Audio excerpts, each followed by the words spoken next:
Decision, and America comes to a stop. Right, Mr. Simpson, would you please stand and face the jury? We, the jury, in the above entitled action, find the defendant, Orenthal James Simpson, not guilty of the crime of murder in A mother's relief. I knew that my son was innocent. A father's pain. Justice was not served. O.J. Simpson, home free now, vows to track down the real killer. This is the CBS Evening News with Dan Rather. Good evening. The crime was shocking, the verdict dramatic. The trial of O.J. Simpson is over. He is not guilty. Correspondent Bill Whitaker begins our coverage of the day's events. Mr. Simpson, would you please stand and face the jury? Even today, as O.J. Simpson looked directly at them, the members of the jury refused to return his gaze, instead staring straight ahead, stealing furtive glances at the audience as the clerk of court read. The world, it seemed, held its breath. In the matter of the people of the state of California versus Orenthal James Simpson, case number BA097211. We, the jury, in the above entitled action, find the defendant, Orenthal James Simpson, not guilty of the crime of murder in violation of Penal Code Section 187A, a felony upon Nicole Brown Simpson. The words exploded upon the courtroom. After 167 days of bitter trial, Team Simpson dissolved in relief. Prosecutors froze in stunned disbelief, braced for the second verdict. We, the jury, in the above entitled action, find the defendant, Orenthal James Simpson, not guilty of the crime of murder in violation of Penal Code Section 187A, a felony upon Ronald Lyle Goldman, a human being, as charged in count 2 of the information. That broke the Goldman family. Their cries, their pain filled the courtroom. They'd come here every day, hoping, praying for a different ending. Across the aisle, O.J. Simpson's family broke down too. Theirs tears of joy. As the jurors filed out, one of them, an African-American man, raised a clenched fist toward Simpson, an apparent show of support. In the halls, other Simpson friends and relatives erupted in cheers. Afterwards, the victorious Simpson defense and family spoke out, oldest son Jason reading his father's prepared remarks. I'm relieved that this part of the incredible nightmare that occurred on June 12, 1994 is over. I will pursue, as my primary goal in life, the killer or killers who slaughtered Nicole and Mr. Goldman.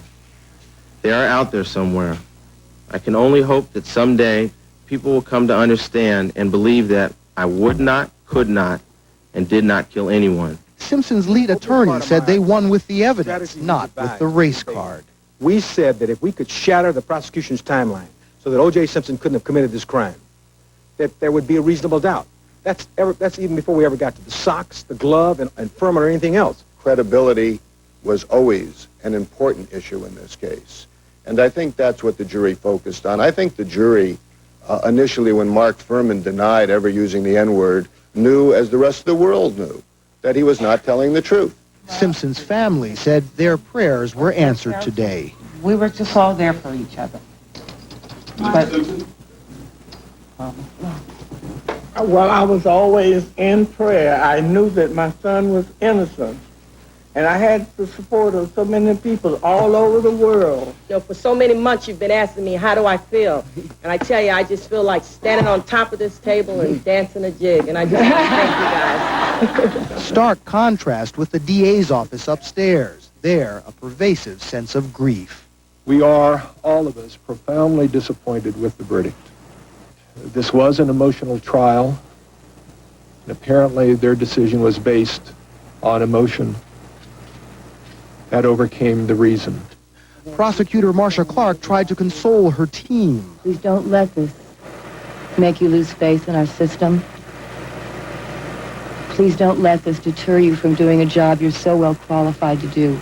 And Christopher Darden, always the most emotional, was again so today. I'd also like to thank the lawyers on our prosecution team. I am honored to have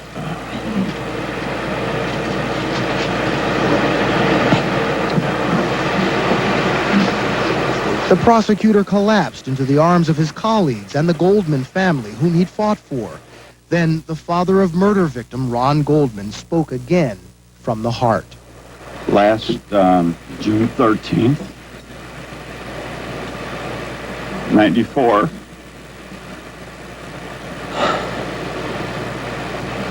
was the worst nightmare of my life.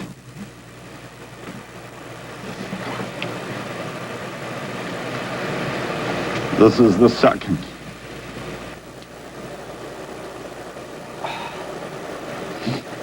I will forever be proud of my son and my family. Thank you. O.J. Simpson was in jail and the nation enthralled for 473 days. Today, his imprisonment and trial are over. But the questions raised about race, the police, the judicial system are not.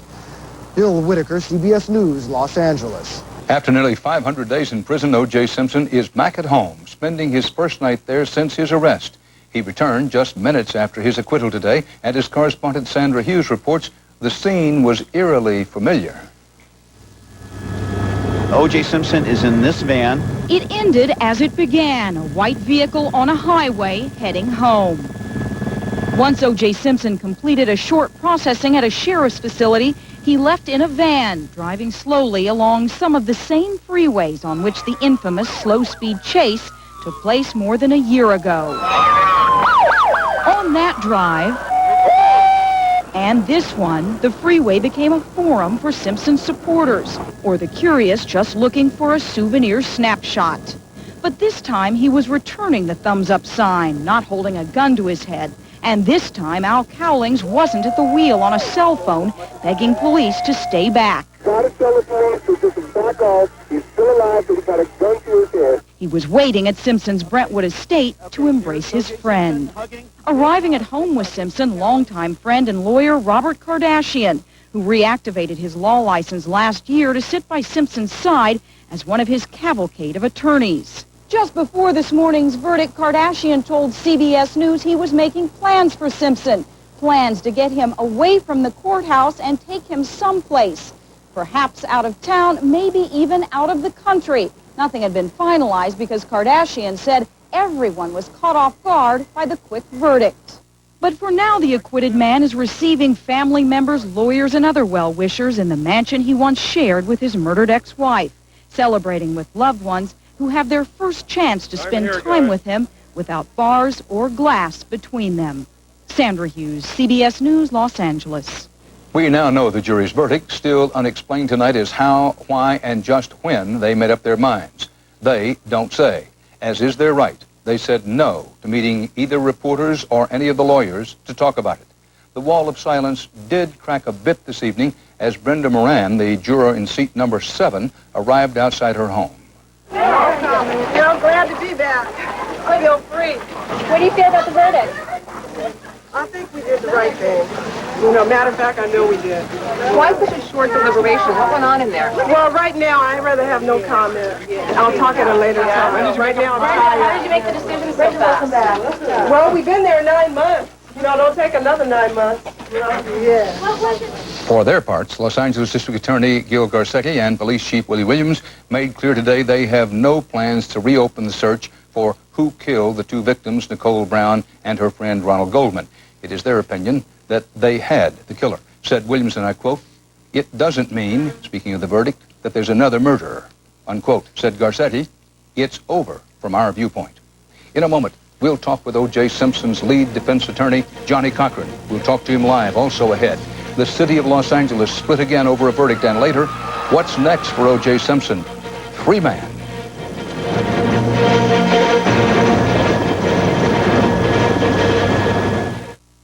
Joining us now from his office in Los Angeles is the lead defense attorney in the O.J. Simpson trial, the man who was first to embrace his client after the verdict today, Johnny Cochran.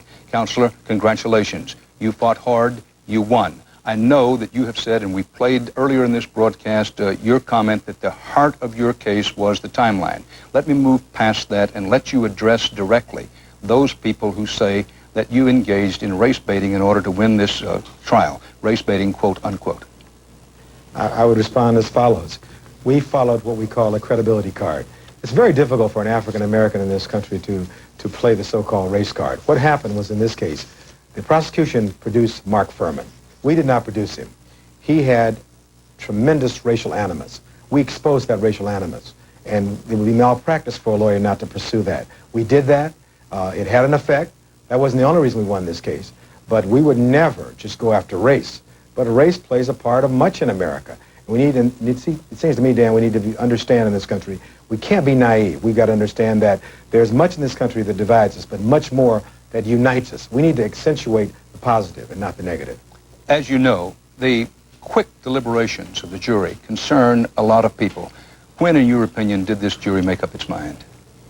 Well, it's hard to say because they're only out for 3 hours or more, but you'll recall in my closing argument, I said to them that we felt that the defense timeline shattered the prosecution's case. And when they listened or had the readback on Alan Park's testimony, it seems to me they'd bought that argument.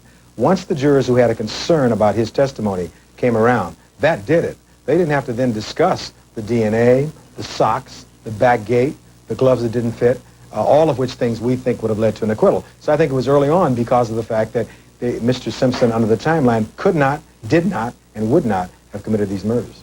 Very quickly, we have only a little time left. The single most important lesson you hope that Americans take from this case?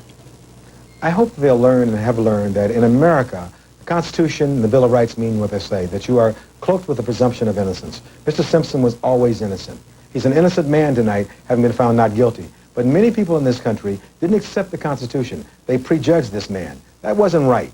We stood up for the Constitution. Today, the Constitution won, and that's good for all Americans. And we must accentuate that which unites us as Americans, not that which tears us apart.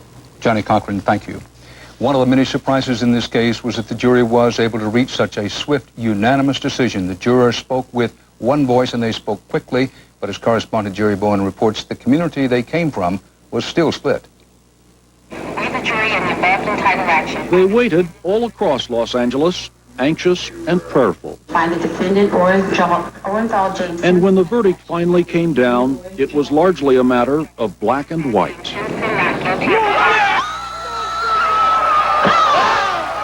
I think that everything pointed to guilt. Now they can find the real killer. In the black neighborhoods where Simpson didn't live, but his support was strongest, the reaction was euphoric.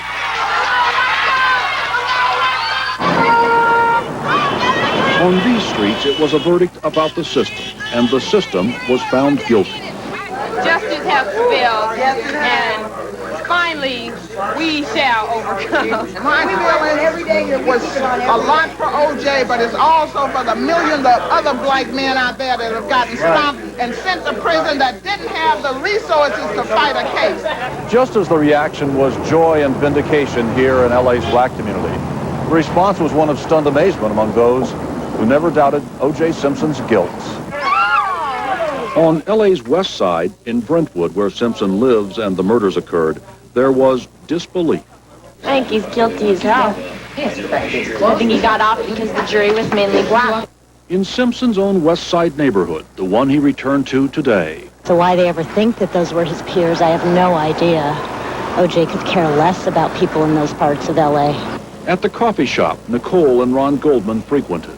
If you are a hero and you play football and you make a lot of money, I guess you can commit murder and get away with it. Unbelievable.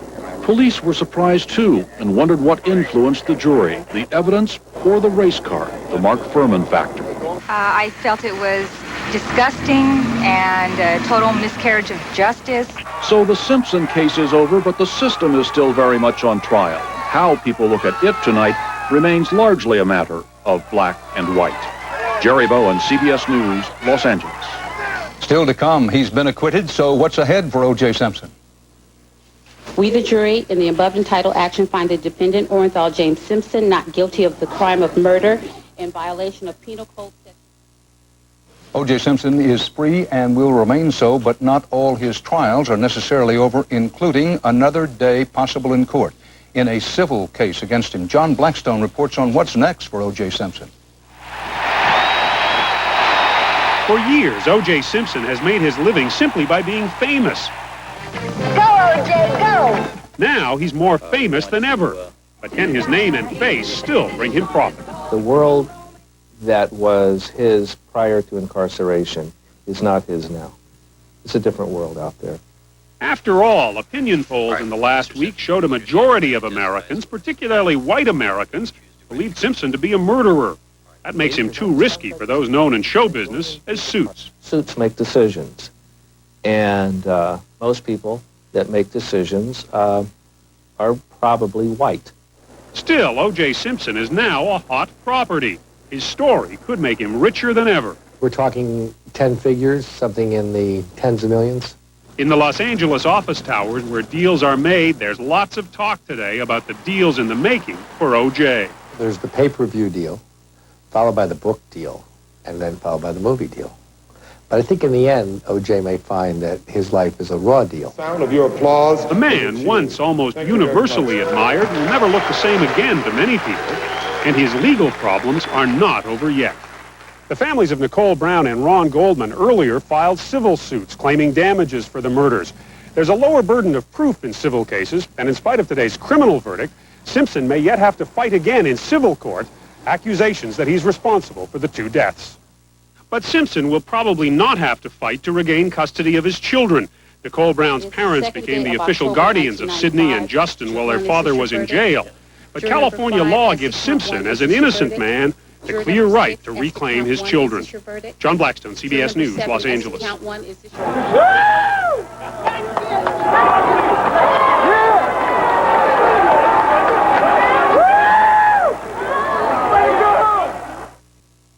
President Clinton took a break from work to watch the Simpson verdict today. Later, he urged Americans to respect the jury's decision and the rule of law that led to it. As a televised event, the Simpson verdict may have been, some people believe it was, the most anticipated television moment since men first walked on the moon. Correspondent Bob McNamara sampled the nation's response. Mr. Simpson, would you please stand and face the jury? From Times Square to small towns, Walmart to Washington, D.C. Today, for a moment, the whole world was watching. Here in the courtroom. In Dallas, at the International Styles and Trends Salon. We, the jury, find the defendant, Orenthal James Simpson, not guilty.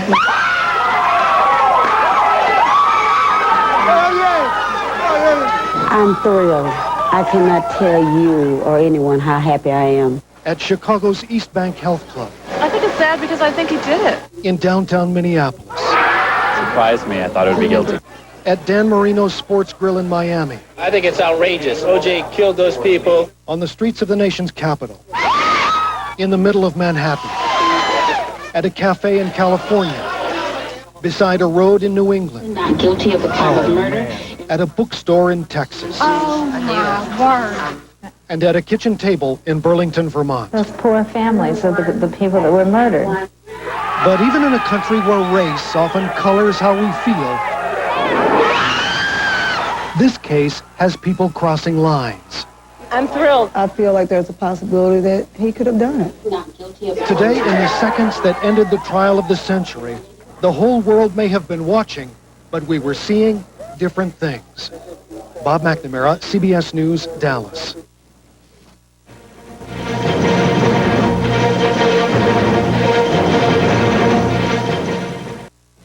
A major split tonight on the Simpson defense team, while Johnny Cochran on this broadcast was denying that he had, quote, race-baited anybody. Robert Shapiro was telling Barbara Walters on ABC News, quote, not only did we play the race card, we dealt it from the bottom of the deck. That's a direct quote. Shapiro also said comparing Mark Fuhrman to Hitler was wrong, and he said he would never work with Cochran or F. Lee Bailey again.